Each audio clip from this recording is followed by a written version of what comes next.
Ya, Assalamualaikum warahmatullahi wabarakatuh. Hari ini kita akan belajar materi yang pertama untuk kelas 8, yaitu mengenai iman kepada kitab-kitab Allah Subhanahu wa Ta'ala. Namun sebelum kita mulai, mari kita baca Al-Fatihah bersama-sama ya. Nah, kalian ikuti di rumah masing-masing ya. A'udzu billahi minasy syaithanir rajim.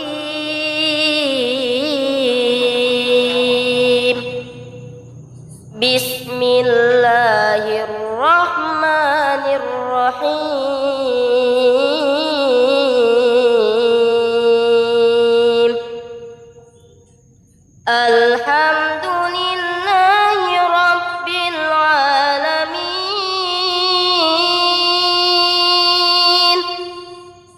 Ar-Rahmanir Rahim.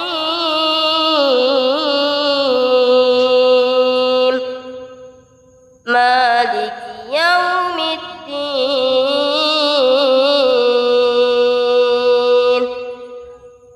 Iyyaka na'budu wa iyyaka nasta'in.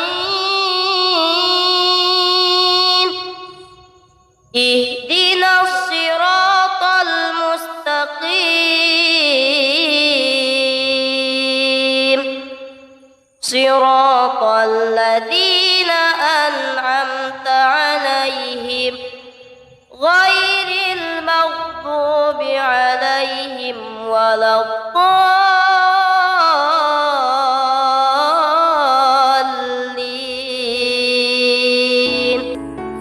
Ya, baik anak-anakku, kita mulai saja pelajaran pada hari ini, yaitu tentang iman kepada kitab-kitab Allah ya.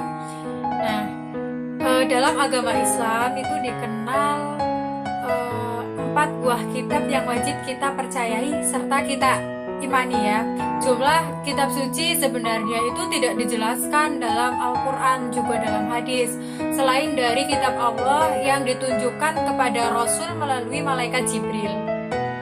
Kita juga bisa berpedoman pada hadis Nabi SAW dan juga sohifah atau suhuf atau lembaran firman Allah Subhanahu wa Ta'ala yang diturunkan kepada Nabi Adam, Nabi Ibrahim, dan Nabi Musa alaihi salam ya.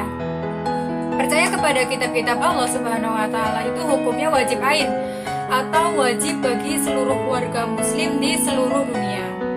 Nah, dilihat dari pengertian atau arti definisi kitab Allah Subhanahu wa Ta'ala, itu adalah kitab suci yang merupakan wahyu yang diturunkan oleh Allah Subhanahu wa Ta'ala melalui rasul-rasulnya untuk dijadikan kita pedoman umat manusia itu sepanjang masa gitu. Orang yang mengingkari serta tidak percaya kepada Al-Quran itu disebut orang-orang yang murtad ya. Nah, yang pertama adalah pengertian iman kepada kitab-kitab Allah. Kitab itu berasal dari kata kataba yang tubuh katban, wa kitaban wa kitabatan, yang artinya itu menulis.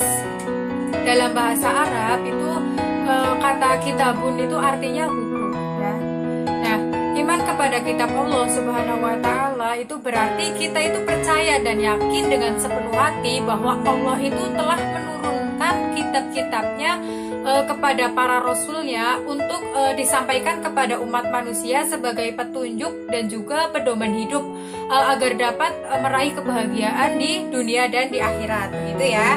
Nah, kitab Allah Subhanahu wa Ta'ala itu adalah merupakan rambu-rambu untuk ditaati dan dipatuhi agar manusia itu selamat sampai tujuan, yakni bahagia lahir batin dunia dan akhirat ya.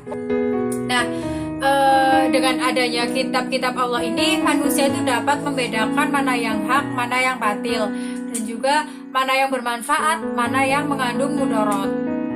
Seperti firman Allah seperti ini. Yahdi bihillahu man ittaba'a ridwanahu subulas salam wa yuhrijuhum minadh dhulumati ilan nur bidni wa yahdihim ila siratim mustaqim, yang artinya itu dengan kitab itulah Allah memberikan petunjuk kepada orang-orang yang mengikuti keridhoannya ke jalan keselamatan, dan dengan kitab itu pula Allah mengeluarkan orang itu dari gelap gulita kepada cahaya dengan izinnya ya, dan menunjukkan ke jalan yang lurus.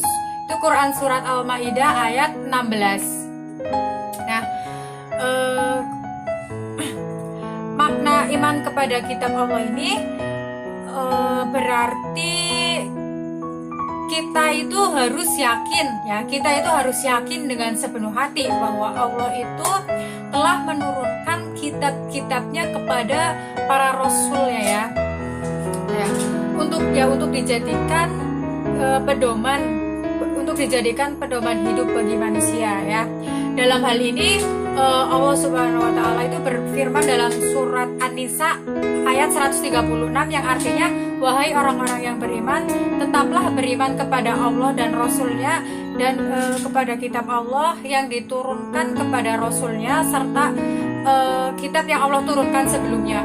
Barang siapa yang kafir kepada Allah, malaikat-malaikatnya, kitab-kitabnya, rasul-rasulnya, dan hari kemudian, maka sesungguhnya orang itu telah sesat sejauh-jauhnya. Nah, terus yang berikutnya itu ada nama-nama kitab Allah dan rasul penerimanya ya. Nah, yang pertama itu ada kitab Taurat ya. Nah, kitab Taurat ini diturunkan kepada Nabi Musa alaihissalam ya, yang ditunjukkan untuk Bani Israel. Nah, kemudian yang kedua itu ada kitab Zabur. Nah, kitab Zabur ini diturunkan kepada Nabi Daud untuk Bani Israel. Nah, yang ketiga itu ada kitab Injil yang diturunkan kepada Nabi Isa, yang ditunjukkan kepada Bani Israel. Nah, yang terakhir itu ada kita sebagai umat Islam, yaitu ada kitab Al-Quran yang diturunkan kepada Nabi Muhammad, yang ditunjukkan untuk seluruh umat manusia. Nah, jadi Al-Quran ini adalah sebagai penyempurna dari kitab-kitab yang sebelumnya ya. Nah, yang berikutnya itu ada cara beriman kepada kitab-kitab Allah ya sebelum Al-Quran ini, yaitu yang pertama itu ajaran. Kita meyakini bahwa ajaran pokok ada ajaran pokok itu telah terkandung dalam Al-Quran. Kemudian cara beriman kepada Al-Quran yaitu dengan cara membaca dan mengamalkan isi Al-Quran. Maka dari itu kalian itu jangan hanya membaca saja, melainkan harus tahu artinya ya.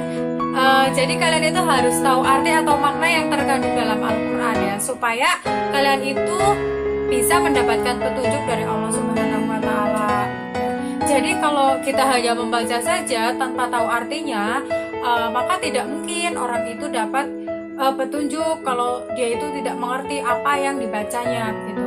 Nah, oleh karena itu kalian itu harus terus belajar Al-Quran, bukan hanya membaca, tapi juga belajar juga makna yang terkandung di dalam Al-Quran itu ya.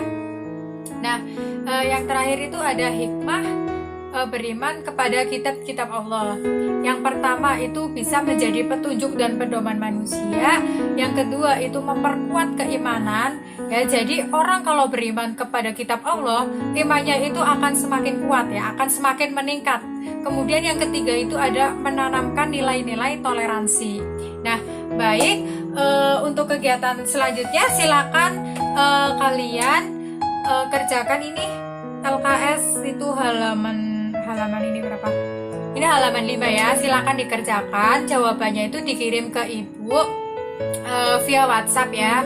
Nah, kemudian kalian juga jangan lupa untuk mengisi daftar hadirnya, ketik nama, kemudian nomor absen dan kelas ya.